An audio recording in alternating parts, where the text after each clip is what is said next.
आहे ना सावली, आजवर मला कोणी असं हरलेलं बघितलं नाहीये। मला असं कोणाची माफी मागायची किंवा मला माफी मागताना बघण्याची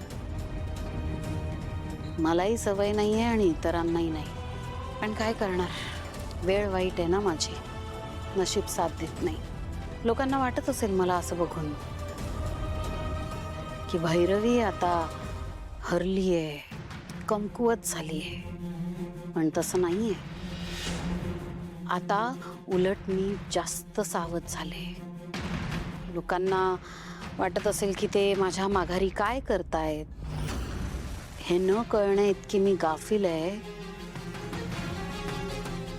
तर तो त्यांचा गैरसमज आहे। शेवटी एकटी पडली आहे ना मी आता।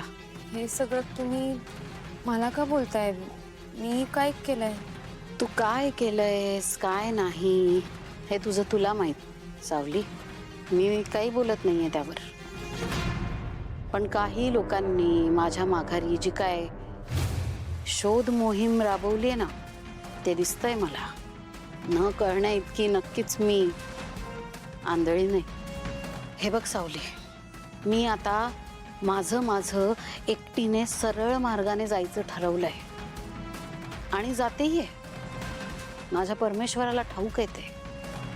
पण जर कोणी मुद्दाम माझ्या वाकड्यात शिरण्याचा प्रयत्न करत असेल ना, तर त्यांना माझा परमेश्वर बघून घेईल, कुणाला काय शिक्षा द्यायची ते।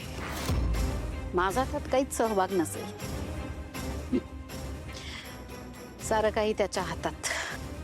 असो, तुझी देवपूजा अर्धवट राहिली आहे, जा जा घे करून।